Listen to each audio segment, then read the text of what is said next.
Hola a todos y bienvenidos a nuestro segundo Good Tech Times. Hoy contamos con un cartel de lujo y hablaremos sobre la tecnología que es el refuerzo vitamínico para el sector de la salud. Dejadme que os presente a nuestros invitados. Empezaré por ti, Belén Soto. Belén Soto es la directora general de negocio digital en General Electric. Bienvenida, Belén. Muchas gracias, Miriam. General Electric Healthcare, que no lo he dicho, perdón. Luis Javier Bonilla, director general de CGM Spain. Bienvenido, Luis Javier. Muchas gracias. Javier de Pablo, director médico en 3M GIS. ¿Qué tal? Bienvenido. Y Carlos Marina, nuestro director global de Medical IoT en Telefónica Tech. Gracias, Carlos. Muy buenas tardes. Gracias, Miriam. Pues sin más, y si os parece, empezamos con la mesa redonda, el debate. Yo me voy un ratito, os vuelvo a ver al final para la ronda de preguntas y respuestas. Así que, Carlos, si te parece, te doy la palabra y sigues tú. Pues muchas gracias, Miriam. Si os parece, hago un poquito de introducción porque se producen varios acontecimientos, ¿no? Si estamos hablando de salud y de tecnología, hace 2 días, el lunes pasado, fue el Día Mundial de la Atención Primaria. Yo creo que tenemos que aprovechar este evento y ese día para tener un recuerdo muy especial para los profesionales de la salud, a los cuales tenemos tanto que agradecer y a los que nos dedicamos, los que estamos aquí ahora mismo conectados, y mucha más gente de nuestros equipos. Y, por supuesto, un recuerdo muy especial para la gente que lo ha pasado mal, ¿no? en esta pandemia. Quiero aprovechar también para lanzar mensajes positivos, ¿no? Ya 7 millones, creo que estamos en 7 millones de dosis de vacunas. Corregirme si tenéis algún dato más actualizado. Y 3 millones ya con doble dosis, ¿no? O sea, que estamos consiguiendo unos niveles de vacunación muy buenos. Hecho esto, yo creo que lo primero que aplica es el porqué del título, ¿no? La tecnología como un refuerzo vitaminado del sector salud. Yo creo que el sector salud, estamos todos de acuerdo que se ha enfrentado a un reto y se sigue enfrentando a un reto sin precedentes, que es una pandemia más una transformación tecnológica que está afectando a todos los sectores y, por supuesto, también al tecnológico, donde los pacientes, los individuos, tenemos un poder que nos da la tecnología en nuestra mano. Y a la vez tenemos una oportunidad muy grande, que es, oye, ¿cómo convertimos ese reto, esa crisis que nos ha llevado a tomar conciencia de lo importante que es este sector y la cantidad de grandes cosas que puede hacer la tecnología para reforzar ese objetivo, para alcanzar ese objetivo que siempre se tiene desde el sector sanitario, que es cuidarnos a todos nosotros, ¿no? Y hacerlo en las mejores condiciones posibles. Entonces, si os parece, para estructurar un poco, porque la tecnología, cuando estábamos preparando el debate, llegábamos a la conclusión que la tecnología tiene tantas vertientes y es tan complejo, tan amplio el sector de salud, que por no estar hablando de videoconferencias o de videomedicinas y abrir demasiados ámbitos, centrarlo en lo que, digamos que queríamos ponerlo, que era la inteligencia artificial y el uso de los datos, ¿no? Y ahí, si os parece, yo os doy casi la palabra porque creo que lo más importante es, oye, los datos, ¿cómo los podemos utilizar? Porque sabemos que es una herramienta muy poderosa para la toma de decisión, pero todo lo que es el proceso de los datos, ¿no? Desde cómo los recogemos, cómo los almacenamos y luego cómo los analizamos, pues no es tan evidente, ¿no? El hacerlo en este sector que tiene muchísimas complejidades. Y yo, si os parece, por arranco con Belén, pero también os pido que, por favor, vayamos interrumpiéndonos porque cada uno tenéis una perspectiva muy interesante sobre esto. Gracias, Carlos, y buenas tardes a todos. Agradeceros que nos hayáis invitado. A ver, efectivamente, yo creo que el dato en un nuevo paradigma, que es la medicina de precisión, va a ser fundamental. El dato es el que va a habilitar, primero, que el sistema se mueva, va a habilitar que podamos hacer muchas más cosas de las que estamos haciendo ahora, como desarrollar aplicaciones y algoritmos de inteligencia artificial, y va a suponer la diferencia realmente entre aprovechar y desarrollar ese conocimiento o no poder hacerlo, ¿no? Entonces, mencionabas, Carlos, el ciclo del dato. Si nos fijamos en todo el proceso, bueno, pues el reto que tenemos es realmente ver cómo lo aprovechamos, cómo lo capturamos, cómo lo hacemos disponible, cómo fluye el dato en todo el sistema para que se pueda aprovechar desde distintos ángulos, como lo decías, para hacer nuevos o proporcionar nuevos servicios digitales, tanto a pacientes, profesionales, etcétera, etcétera. Con lo cual, pues yo creo que ese es uno de los retos más importantes, ¿no? Y luego las implicaciones que tiene a futuro para aprovecharlo en uso secundario, no solo en uso primario, ¿no? Si empezamos a pensar en el origen, en lo que es la adquisición del dato, y pensamos también en inteligencia artificial, desde el momento de la adquisición del dato a día de hoy en la alta tecnología, yo estoy pensando en imagen por venir de GE Healthcare. En concreto, en la imagen, la adquisición de la imagen en el origen, en los equipos de alta tecnología, ya está incorporando inteligencia artificial. No solo en la parte clínica, que también, sino en la parte operativa. Pensemos, por ejemplo, en cómo en una resonancia se puede establecer un plano para la adquisición de una imagen de una resonancia, por ejemplo, de cabeza, y que en una serie, cuando el mismo paciente pasa subsecuentemente en distintos momentos por esa resonancia, cómo asegurar y garantizar que ese plano es exactamente el mismo. Parecen cosas muy sencillas, pero al final tienen una incidencia en el paciente fundamental, el no tener que repetir las pruebas, en que ya se avanza incluso en temas de regresión, dar medidas, o por ejemplo en el ámbito clínico. Pensad, y pongo un ejemplo y luego si queréis podemos desarrollar un poquito más, pero imaginaos en una unidad de urgencias cuando un paciente ha tenido pues un accidente de tráfico en un sábado por la noche, entra en urgencias y hay que hacer una placa de tórax para ver si tiene alguna costilla rota. Pues imaginaos que no todas las placas en urgencias se informan y que a lo mejor hay un médico de guardia que tiene muchísimo follón.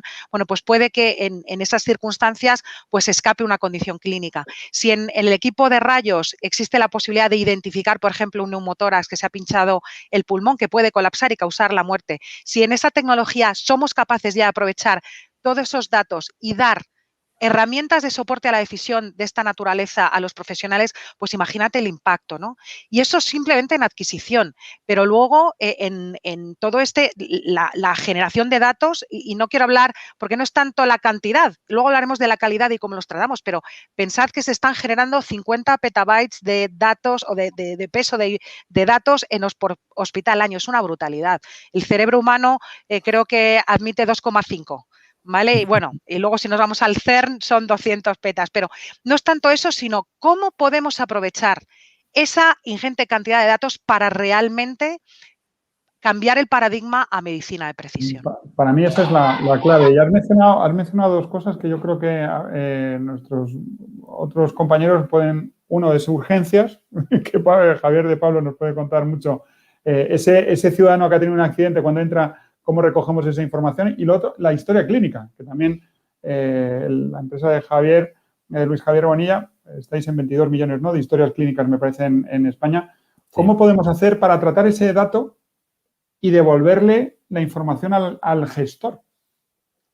Ahí, no sé si quieres tú, pues si quieres, sí, empiezo yo, ya que aunque me has nombrado el segundo, por supuesto, darte las gracias, Carlos, y a Telefónica por invitarme a participar y encima estar en este grupo de gente con muchísima experiencia y además buenos amigos.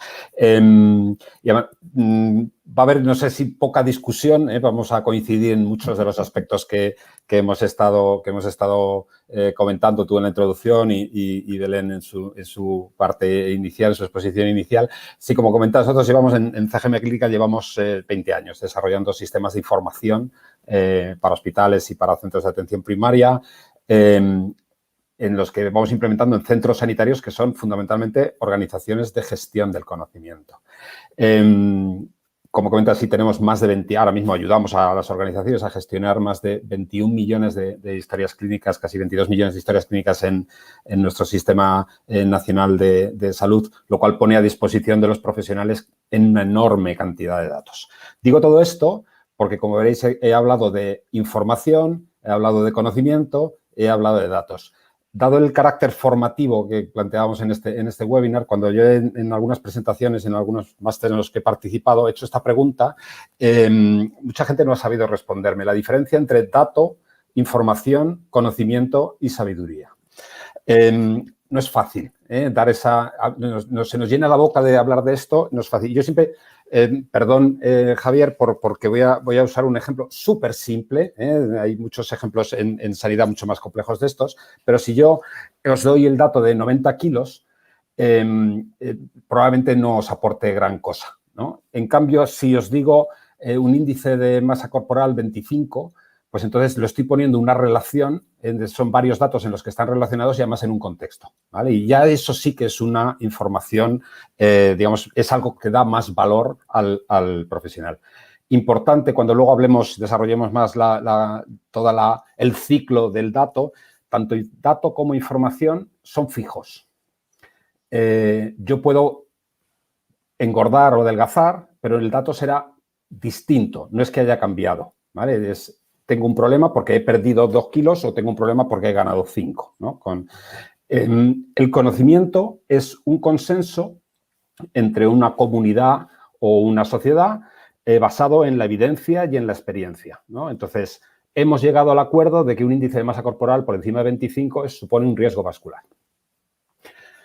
Y finalmente la sabiduría es el buen uso de ese conocimiento. Si yo hago una política de estilos de vida saludables y alimentación sana y logro que la gente no esté por encima de 25, estaré evitando muchísimas de las patologías que ahora son tan prevalentes.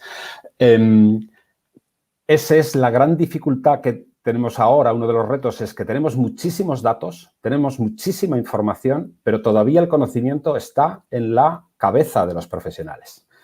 No hemos sido capaces todavía de combinar información y conocimiento a la hora de la toma de decisiones, ¿no? Y en cambio ahora mismo tenemos ya tecnología, y ya termino con esta introducción, para lograr eso y ayudar a que esos dos mundos, uno de algo cambiante y algo fijo, lo podamos poner a disposición tanto de pacientes, profesionales o gestores para que hagan unas decisiones mejor informadas. Y espero que a lo largo del webinar podamos hablar de distintos ejemplos y soluciones como algunos de los que ha comentado Belén. Brillante. Oye, yo aquí, Javier, te paso la palabra porque... Aprovecho porque me lo han ido encarrilando. Exactamente, porque además yo creo que es uno de los retos que tenemos conjuntos, ¿no? Cómo transformar con los mecanismos de inteligencia artificial que estamos poniendo en conjunto con vosotros para sacar de ahí conocimiento y sabiduría, ¿no? De lo que estáis haciendo. Cuenta un poco tu punto de vista también. Sí, mira, voy a ir del final al principio, pero retomando exactamente lo que han dicho tanto Luis Javier como Belén.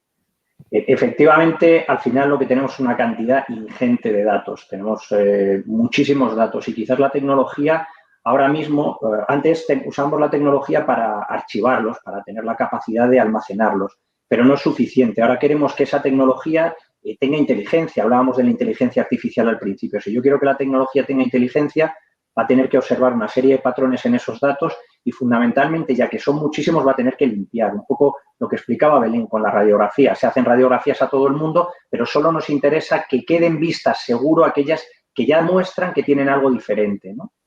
Con los datos escritos pasa exactamente lo mismo, ¿no? Javier hablaba 22 millones de historias clínicas gestionadas. Imaginaros la cantidad de datos que hay ahí dentro. Y la información y el conocimiento, sobre todo, lo tienen los profesionales. Ahora mismo hay un boom de creación de startups y de muchísimas soluciones con inteligencia capaces de coger datos, información, y tratar de transformarla en conocimiento, ¿no? Entonces, para poder hacer eso, es necesario a veces que exista un preprocesamiento. Igual que hablaba Belén del preprocesamiento de la imagen, hay un preprocesamiento de la palabra. Por ejemplo, nosotros en 3M tenemos una herramienta que hace una cosa que suena así muy rara, que es Natural Language Processing o Understanding, que al final lo que es tratar de leer toda esa información que está desestructurada, está escrita en un informe simplemente, pero no tiene una estructura fija que todo el mundo pueda entender y traducirlo a un idioma que sea común para todos, ¿no? Por ejemplo, nosotros lo hacemos siguiendo las reglas del Ministerio, que a su vez sigue un poco las recomendaciones de la Organización Mundial de la Salud. Nosotros cogemos todos esos datos y esa información que hay en la historia clínica y la escribimos, utilizando una cosa que se llama CIE, que es la Clasificación Internacional de Enfermedades. Es una especie de lenguaje que crea la Organización Mundial de la Salud y entonces, siguiendo el ejemplo de Luis Javier, si tú me dices que un paciente pesa 90 kilos, no me estás diciendo nada. Pero si me dices que tiene un índice de masa corporal de 25, de 30, de 35, la máquina tiene que ser capaz de ver ese índice de masa corporal, que a veces viene escrito como índice de masa corporal, a veces viene escrito como IMC. Lo tiene que coger y lo tiene que traducir a ese código de la CIE 10, que luego va a permitir que cualquiera que quiera generar conocimiento por encima pueda hacerlo. Incluso, y entonces ya empezamos a ir, pues como decía Belén, cada vez más hacia el origen del dato, digo, oye, y si tengo que el paciente pesa 90 kilos, pero además en la información administrativa tengo que pesa 1,73 m, ¿por qué no calcular ya directamente ese IMC para producir el código correcto? O si me estás hablando de que es una mujer y me estás hablando de una esterilización, ¿por qué no producir ya el código correcto, que será diferente que si fuera un hombre? Entonces, cada vez vamos yendo cada vez más al origen y decimos, bueno, incluso si me das la información, yo te traduzco información desestructurada en estructurada. Pero si no me das información y me das datos, tengo que ser capaz de que mi lógica genere esa información y la estructure. Y a futuro, y que es lo bonito de este momento que estamos viviendo ahora, donde la tecnología efectivamente está en un momento dorado para ayudarnos, es que lo estamos haciendo con la imagen, es que lo estamos haciendo con el texto. ¿Por qué no ir a voz? ¿Por qué no ir a voz? Tenemos máquinas que reconocen el dictado y lo pasan a texto, pues ¿por qué no ir a voz directamente e intentar empezar a saltar elementos que hay que forman barreras entre el paciente y la persona a la que atiende? El sitio ideal para hacer todas estas cosas es urgencias, por eso normalmente desde 3M empezamos todos estos proyectos innovadores en la urgencia, que es el sitio donde más hace falta convertir en transparente la tecnología para que se puedan aplicar las cosas rápidas. Y ya os digo, además de este proceso de estructuración de informes en la urgencia a partir de papel, pues ahora en Estados Unidos se está desarrollando una cosa, la empresa se llama M-Modal, que forma parte de 3M, para hacerlo directamente de voz y realmente transformar un poco la relación y cambiar el escenario realmente gracias a la tecnología. Esto es en la primera parte relacionado con la adquisición de datos. Luego, a partir de ahí, si los vamos a trabajar o cómo se los debemos devolver a quien los produce para que tenga interés en seguir colaborando con nosotros, creo que puede formar parte de lo que nos queda de debate, ¿no? Un poco. Si me dejas, Carlos, porque este tema de calidad del dato, que vamos a coincidir los tres, que es absolutamente clave, pero ahora, según escuchaba a Javier, me surge un concepto que puede ser algo conflictivo o a lo mejor inesperado, pero bueno, ya sabéis que me gustan este tipo de retos. Para lograr mejorar la calidad del dato, yo creo que debemos proponer una gestión del dato solidaria y colaborativa. Ahí iba a recurrir a la bola de cristal. Solo no puedes, con amigos sí, ¿no? Eso es. ¿Vale? O sea, el dato lo tienes que hacer no para tu uso, sino debes pensar que ese dato lo va a usar un equipo multidisciplinar de profesionales que seguro que va a estar en la red de cuidados de ese paciente, el propio paciente o sus cuidadores. Y digamos, ese concepto no siempre está arraigado, porque yo me hago mis notas y hago mis abreviaturas y me pongo mis cosas que yo me entiendo para la siguiente vez que haga la consulta de la historia clínica electrónica, pero no estoy pensando en el siguiente profesional dentro del proceso asistencial, ¿no? Entonces, digamos, si logramos convencer a todo el mundo de que sea solidario, que sea Robin Hood, ¿no? El de hay que ceder por el bien común el dinero y ponerlo a disposición del dinero y los datos. En este caso, para ponerlo a disposición de los demás, yo creo que ayudará mucho a esta gestión del dato, de la calidad del dato, que luego aplicaremos este tipo de tecnologías, ¿no? Que nos ayudará a evitar errores voluntarios o involuntarios, ¿no? Fíjate, perdona, Belén, sí, ahora te doy la palabra porque... Se me ve así como con ganas, ¿no, Carlos? Sí, discúlpame, vale. Porque creo que es un momento muy oportuno también. O sea, sabéis que Telefónica ha reforzado sus capacidades relacionadas con el sector sanitario desde la crisis, ¿no? Desde el comienzo de la crisis se ha reforzado en varios ámbitos. Pero, lógicamente, venimos de un sector diferente. Vosotros lleváis mucho tiempo trabajando en el sector sanitario. Y lo que me he dado cuenta es precisamente lo que estaba diciendo Javier. Lo importante que es, pero no por una generosidad altruista, sino por el bien del sistema. el que haya figuras intermedias que, como nos presentamos o nos ofrecemos Telefónica, que podamos recoger ese dato y habilitar, o sea, disponibilizarlo para determinadas personas, pacientes, profesionales de salud o gestores de entidades de salud, para la toma de decisiones, independientemente de cuál sea el origen o quién sea el propietario. Lógicamente, con todos los criterios de confidencialidad, manejo ético y demás, pero no tiene por qué ser una base de datos única, pero sí que tiene que ser una federación de información que nos permita y que permita a los profesionales tomar una decisión. Yo creo que esa es una de las barreras y ahí también os dejo eso, una de las barreras más fuertes de adopción de la tecnología en este entorno. No sé, Belén, te paso ahí la palabra, no sé si tienes algún punto de vista ahí. Sí, coincido contigo. Yo creo que si hay un concepto que cobra más fuerza que nunca es el concepto de ecosistema en el mundo de la inteligencia artificial, porque al final yo creo que todos los actores tienen que... Es un problema muy complejo. Si realmente volvemos al origen, a lo que entendemos por medicina de precisión, y hemos hablado de inteligencia artificial. ¿Qué es la inteligencia artificial? Y si nos ponemos didácticos, pues yo también voy a hacer un guiño, ¿no? La inteligencia artificial no es más que es una rama de la ciencia que se centra en ayudar a las máquinas a encontrar soluciones a problemas complejos de manera similar a lo que lo hace la mente humana, ¿vale? ¿Y qué es esto de la mente? ¿Cómo lo hace la mente humana? Pues pensemos en los niños. Los niños empiezan identificando patrones muy sencillos. Esto es un gato, esto es un perro. ¿Por qué?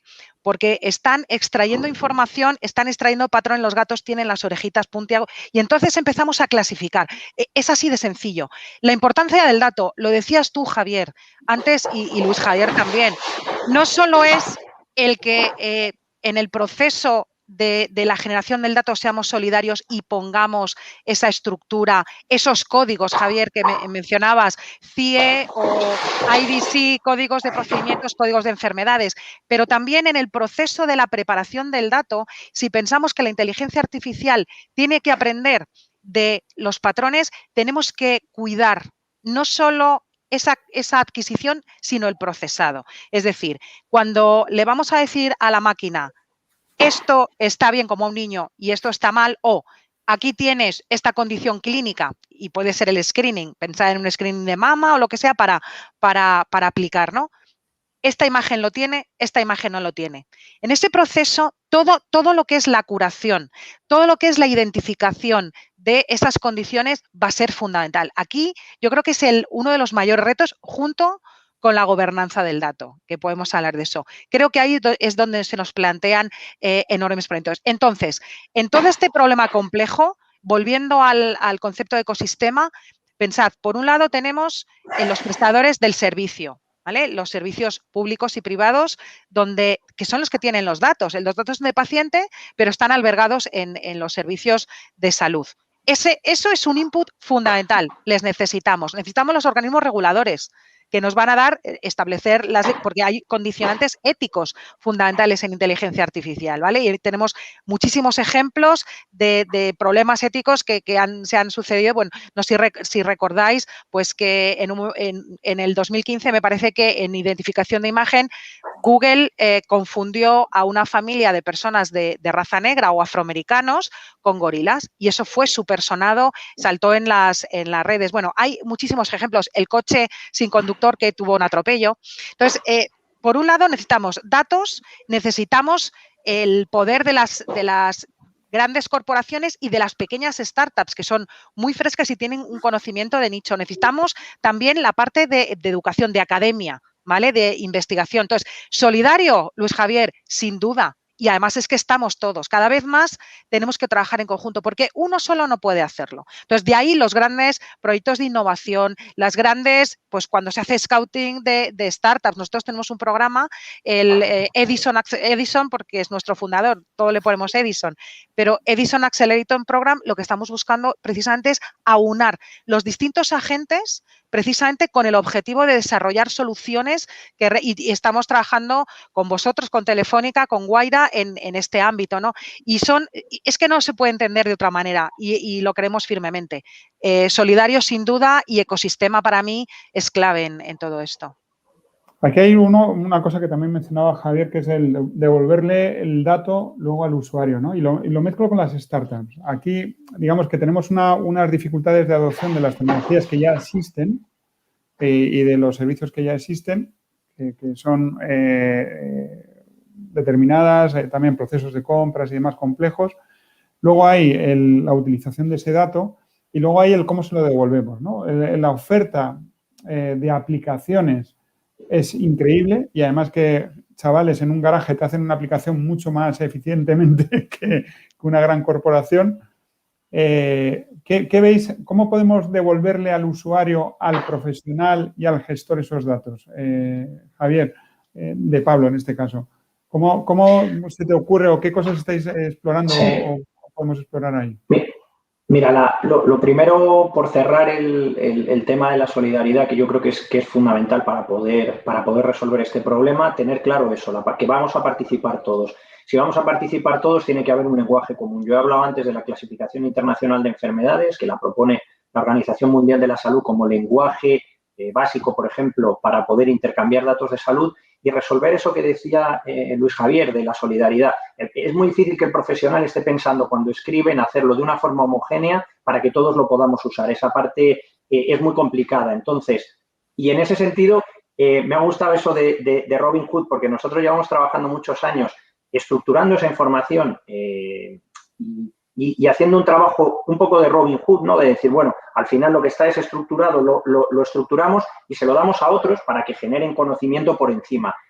Claro, no era esa época tan bonita en la que era tan fácil, a partir de ese dato estructurado, proponer soluciones que cerraran ese círculo. Y te quedabas como haciendo un trabajo como muy solidario, pero muy solo, ¿no? Y yo creo que la clave ahora mismo de la tecnología es precisamente esto. Se ha acelerado enormemente, ¿no? Entonces, si ya ahora mismo podemos disponer de esa información desestructurada, la podemos estructurar, somos conscientes de que la vamos a poner en un ecosistema, se la vamos a devolver al hospital.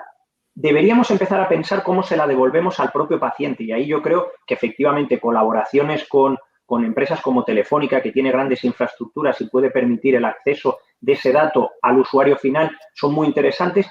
Y más allá de eso, se la estamos devolviendo, pero por ahora se la devolvemos en una tabla. Y lo habíamos hecho siempre, un Excel, una descarga fea. Lo bonito de la tecnología es que ahora mismo es muy sencillo transformar un Excel, una tabla fea, en un informe para la toma de decisiones utilizando una aplicación estándar de mercado o dejando que otros que saben presentar las cosas de una forma mucho más visual lo hagan. ¿Y qué conseguimos? Conseguimos que esa ingente cantidad de información que tenemos y que muchas veces lo que genera ruido, que fundamentalmente si yo te devuelvo, por ejemplo, en las urgencias, yo te devuelvo todas las urgencias con la fecha en la que entraron, la hora en la que salieron, si era un chico o una chica, si se fueron a casa o hospitalizaron, cuáles son los códigos de diagnósticos que han aparecido, qué procedimientos se les han hecho. Y te devuelvo los 400 diarios, que en un mes son 4.000, esa tabla es saturante, ¿no?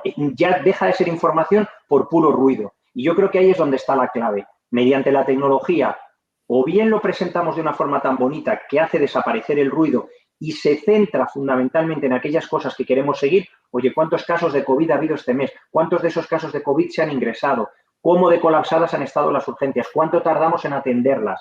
Eso ya es muy fácil. O somos solidarios, ponemos ese dato a disposición de otras personas que tienen el conocimiento en su cabeza, como ha dicho antes Luis Javier, y les explicamos qué estructura tiene el dato o la información para que ellos pongan inteligencia por encima, nos devuelvan conocimiento en el peor de los casos, sabiduría en el mejor de ellos. Yo, si me dejáis, no sé cómo andamos de tiempo, creo que mal. Sí quería, con este tema de las startups, dar un concepto donde basado también, digamos, en la colaboración. En el pasado, y tratando de resumirlo lo máximo posible, en el pasado siempre hemos trabajado con sistemas de información muy verticales. Eso el mundo ya ha cambiado y un ejemplo muy básico puede ser el tema de la infraestructura. Si os acordáis, hace años los servidores en los hospitales tenían nombre, ¿no? Entrabas en el CPD y cada uno tenía un nombre, unos nombres más graciosos, otros luego ya los cambiaron por tal, porque que se ha caído jabato, ¿no? Y tal, porque hay que arreglarlo, no sé qué, tal. Ahora ya no hablamos de eso, hablamos de de una granja, ¿no? Los servidores son ganado, ¿no? Tenemos allí cientos, miles de servidores y están a disposición de proporcionar la infraestructura necesaria de procesamiento y de almacenamiento para soportar esos sistemas de información. Yo creo que el tema de la colaboración con las startups es la dificultad que tienen que presentar un caso de uso muy concreto y tratan de dar una solución end-to-end, muy vertical. Cuando en la aproximación, desde mi punto de vista, por dejarlo como claro que es opinión, debemos ir a sistemas horizontales de plataformas de gestión de datos, plataformas de gestión de procesos, plataformas de gestión de conocimiento que sean verticales, compatibles y normalizadas para que todos manejemos un lenguaje común y que a partir de allí cada uno haga lo que mejor sabe hacer, pero no que todo el mundo quiera desarrollar una app que se conecta a una nube, que se conecta a un servidor, que se conecta a una base de datos, que se conecta a no sé qué, que resuelve un problema muy concreto, porque las organizaciones sanitarias resuelven casos muy complejos y de una enorme heterogeneidad y no se puede montar una app por cada una de las patologías que tienen los pacientes. Entonces, digamos, ese enfoque, en vez de vertical, horizontal hacia esa plataforma de uso de datos, tanto a nivel primario para la toma de decisiones en el proceso asistencial como de uso secundario para el desarrollo de búsqueda de patrones, algoritmos y generación de conocimiento, deberíamos enfocarlo, o las organizaciones deberían enfocarlo más ahí, y las startups y gente súper activa, súper potente, muy avanzada, podrían tener un beneficio mucho mayor, entre otras cosas, y hay una pregunta que va ligado a eso, porque encima podríamos contar con un N muchísimo mayor y no hacer el estudio o mi caso de uso con 3.000 pacientes, que es un N un poco limitado, ¿no? Correcto. Y sé que estamos fuera de tiempo, perdón. Sí, yo sí, antes, si os parece, sí y no, que eso es como contestas tú siempre, Luis Javier, Sí. si me permites. Sí, sin duda. Es decir, yo creo que lo uno no puede vivir sin lo otro y es verdad que hoy, a día de hoy, estamos tratando de sobrevivir o estamos todos tratando de sobrevivir en lo que tenemos. Sin duda, necesitamos unas plataformas que realmente incorporen la información, que realmente se pongan a disposición de todos, pero no en el sentido de que, claro, en inteligencia artificial tú tienes que tener muy claro, es decir, no es como el conocimiento general. Inteligencia artificial es resolver un problema. Y empiezas de atrás adelante. ¿Qué quiero resolver y cómo voy ahí? Efectivamente, las startups o las empresas y todas las organizaciones, incluso los centros de investigación, cuando se plantean es un objetivo vertical. Pero sin lo que tú has dicho, primero, sin tener si queréis podemos abordar la pregunta del espacio de datos, ¿no? ¿Cómo eso influye en que luego se pueden hacer esas verticales, que es como se hace la inteligencia artificial, con un objetivo claro y de ahí hacia adelante? Sin eso no podrían existir, ¿vale? Y yo creo que cuando hablamos de datos tenemos que hablar de varias, lo que llamamos las Vs, ¿no? Primero, volumen. No podemos hacer un algoritmo, sobre todo si estamos utilizando tecnologías avanzadas como Deep Learning, no podemos coger pocos datos. No podemos coger pocos porque no va a funcionar. Si queremos que tengan calidad esos datos, tenemos que tener volumen. De ahí que necesitemos repositorios nacionales, que necesitemos repositorios europeos y que se pueda y que el dato fluya, que es un poco donde empezábamos. La variedad es fundamental, por lo que hemos hablado antes, por los sesgos. Si no tenemos variedad del dato, o sea, si yo siempre veo los gatos rubios, volviendo a mi ejemplo de la inteligencia artificial, cuando veo un gato negro, a lo mejor no infiero que es un gato, ¿vale? Para mí a lo mejor es un caballo. Luego tenemos que tener variedad. Se me ha ido un poco lo del caballo, por caballo se ha ido un poquito, ¿no? Pero es mejorable el algoritmo. Exactamente, ese algoritmo tal. La velocidad, la siguiente V velocidad, que es acceso al dato y la capacidad de procesamiento. Yo creo que ahí Telefónica, con lo que has comentado, Carlos, puede ayudar muchísimo, y veracidad en cuanto a la calidad. Si quieres, te paso con el tema de la velocidad y las tecnologías que hacen falta, ¿no? Esas 4 V son fundamentales. O sea, nuestra obsesión desde Telefónica y la tecnología ayuda en temas repetitivos de bajo valor, ¿no? Para simplificarlos y que no consuman recursos de más valor. Y luego para un entorno tan complejo como el que estamos describiendo. O sea, que realmente la oportunidad que tenemos ahora es que la inteligencia artificial, para atacar varias bases de datos, para que esas bases de datos que están diseminadas tengan una política de acceso controlada para distintos, pues todo lo que es la tecnología en nube y sistemas parecidos que estamos implementando para entornos, también es verdad, no tan complejos o al menos hasta donde yo conozco, es donde de verdad le sacas valor. Lo que hace falta es, a lo mejor, lo que nos está faltando, y tampoco quiero abrir aquí un debate que se nos van a quedar cosas en el tintero, es el proceso de toma de decisión, ¿no? La identificación de esos procesos que hay que abordar con esa tecnología.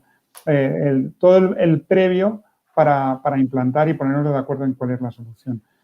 Quedan 5 minutos y antes de que nos interrumpa Miriam, que es parte de su trabajo, veo que están entrando preguntas. Si queréis hago un poco de portavoz aquí, porque preguntan, Santiago nos pregunta que desde Europa se han marcado unos objetivos de contar en 2030 con un espacio único de datos. ¿Qué beneficios obtendríamos? Yo creo que parte lo hemos contestado. O sea, que el volumen, esa normalización que mencionaba también Javier de Pablo, que es obligatoria para que los datos estuvieran ordenados de la misma manera, nos va a dar muchos beneficios, ¿no? Luego, y si me permites añadir, y yo creo que solamente contando con los datos, al final, si existen los datos, si existe inversión y si existe, es como florece. Y pensemos en el caso de Reino Unido. El Reino Unido tiene el mayor número de startups en Europa, más del doble que tiene Alemania. ¿Y esto por qué es? Porque están compartiendo datos y porque hay inversión. ¿De qué nos podemos beneficiar?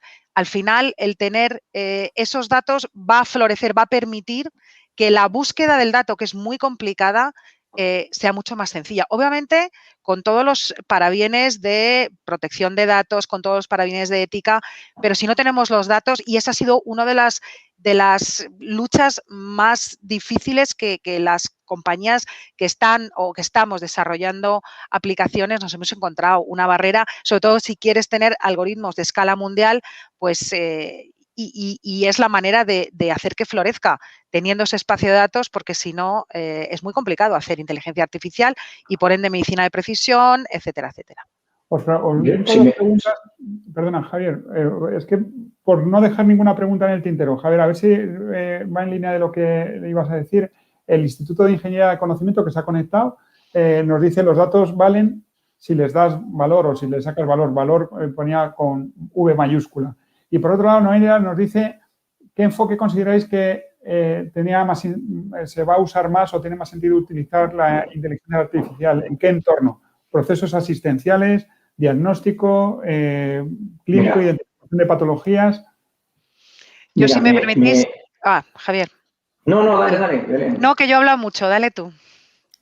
Mira, yo quería ligar, y me va fenomenal esto que has contado, Carlos, con lo que hablabas tú de la toma de decisiones. Habitualmente, sin tecnología, la toma de decisiones quedaba en manos de los gerentes y de los gestores sanitarios, que además muchas veces no tenían el conocimiento clínico para tomar esas decisiones. Y además no pueden fallar. Un gestor clínico no se puede permitir el lujo de fallar. ¿Qué ventaja tiene esta manera de trabajar nueva si tú tienes un data lake realmente y tienes todas esas Vs? Pues yo creo que en la línea de lo que dicen desde el Instituto de Tecnología, de Ingeniería, era le vas a dar valor, pero se lo vas a dar tú. Y contestando a lo que dice Noelia, ¿por qué elegir una? Si lo bonito que nos permite la tecnología es poner a hacer una competición, pero cooperativa. Cada uno va a buscar su solución vertical. Cada uno va a llegar a una solución. Muchos se van a equivocar en ese camino, pero no tienen una responsabilidad. Les vamos a dejar un ámbito, un espacio donde puedan probar y equivocarse y no va a pasar nada si se equivocan. Y todas aquellas que consigan acertar van a aportar un valor que antes tenía la gente en su cabeza y que ahora, en el momento en el que se demuestre con un volumen de datos muy grandes que eso es útil, eso va a ser útil para absolutamente todo el mundo. Entonces, creo que es mentalidad antigua creer que es una cosa en vez de la otra. En el momento en el que tengamos un data lake estructurado y dejemos jugar a todo el mundo para aportar soluciones de valor, las propias soluciones que tengan valor van a ir para adelante. Como ha ido para adelante WhatsApp, como ha ido para adelante, fue para adelante el mail en su día, como ha ido para adelante. Es solo dejar que el que quiera pruebe, el que se tenga que equivocar se equivoque y dar mucha más libertad a equivocarse. Las instituciones sanitarias no permitían el fallo. Tú no puedes estar en un hospital jugando con dinero público a ver si aciertas o no aciertas. Una de tus responsabilidades es gastarte el dinero de la forma más eficiente posible y eso no es estar innovando todo el rato. Ahora, lo que sí podemos hacer es estructurar esa información y dejar a otros para que innoven, para que arriesguen y quedarnos con las soluciones de valor, pero en competición abierta, sana y maravillosa. Hay que encontrar ese decisor, ¿no?, que nos pueda ayudar a eso. Pues está en línea con esto que estoy diciendo, que yo creo que es soluciones tecnológicas, hay ideas, conocimiento. Lo que tenemos que ver es quién es el decisor. José Ignacio nos escribe y nos pregunta, los datos están ahí, pero cada vez las instituciones sanitarias son más reacias a su uso fuera del entorno sanitario. ¿Cómo pensáis convencerles? Yo casi os diría que niego la mayor. Yo no quiero sacar el dato del entorno sanitario, pero entiendo la pregunta, la dificultad que hay para explotar este dato. No sé. Me gustaría compartir en este grupo la iniciativa de Hospitales de Madrid. Hospitales de Madrid ha preparado una base de datos completa de todos los pacientes COVID y la ha hecho abierta. La ha anonimizado, la ha preparado y es pública. Y es curioso cómo, y me consta que organizaciones públicas están utilizando esta base de datos abierta, privada, para hacer investigación. Cuesta mucho, yo estoy de acuerdo con José Ignacio, les cuesta un montón. Y no es un tema de regulación, porque yo creo que insisto, tenemos la regulación, tenemos el proceso para poder convertir los datos en datos, no sé si llamarles, por lo menos de identificados, que no se puedan reidentificar según el reglamento, ¿no? Es también un tema cultural. Coincido 100% contigo, José Ignacio, y ¿cómo lo vamos a convencer? Pues poco a poco, pero es que realmente, oye, todos los profesionales o si preguntas en todos los ámbitos, se está demandando o hay curiosidad, interés por tener algoritmos de inteligencia artificial. ¿Cómo los vamos a hacer ¿Cómo vamos a hacer que funcionen si no los validamos con nuestros datos? Y pensad en algo que se ha desarrollado pensad a nivel mundial, un algoritmo que se ha desarrollado, yo qué sé, en Corea. Si queremos que funcione, tendremos que reentrenarlo con nuestros datos. Es que no se entiende que no se quieran ceder. Yo creo que es un tema cultural más que de regulación o más que no... O de sobreprotección, que nos pasa mucho en Europa, menos en Reino Unido, que tenemos que vencer. ¿Cómo? Pues yo creo que, bueno, pues a través de los beneficios que puede traer la inteligencia artificial, en eventos como estos tenemos que empujar. Yo me quito el sombrero con Hospitales de Madrid por esa iniciativa. Están haciendo alianzas con Microsoft y a mí me parece que esa es la vía a seguir. La de Robin Hood, la de ser solidarios, la de ayudar a la innovación. Chapó. Chapó. Yo creo que hay, y por cerrar, y lo siento de verdad porque es un lujo teneros aquí, estamos ya 2 minutos por encima de la hora, pero por cerrar, yo creo que siempre dicen que cualquier transformación hace falta 3 ejes, ¿no? Procesos, herramientas y las personas. Yo creo que las herramientas, los procesos y las personas están.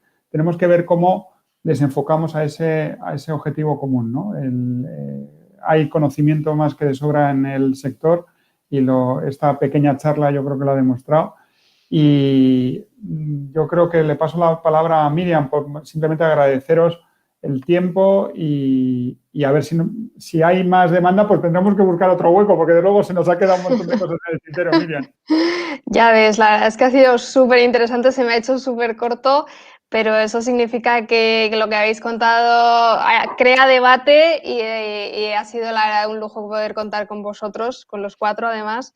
Quería deciros a los que estáis conectados y viéndonos que no os vayáis de aquí sin registraros al siguiente Good Tech Times, que hablaremos sobre nuestros laboratorios de Things Open Labs, que son laboratorios de tecnología donde innovamos con 5G y con dispositivos, así que en el próximo Good Tech Times, el 5 de mayo, os contaremos más sobre este tema. Y nada más, hasta aquí. Muchísimas gracias, Belén, Luis Javier, Carlos, por vuestro tiempo. De nuevo, ha sido un lujo y espero que nos veamos pronto en la próxima. Muchas gracias a vosotros. Igualmente. Muchísimas gracias. Un placer. Gracias por invitarnos. Hasta luego. Adiós a todos. Hasta luego. Chao, chao.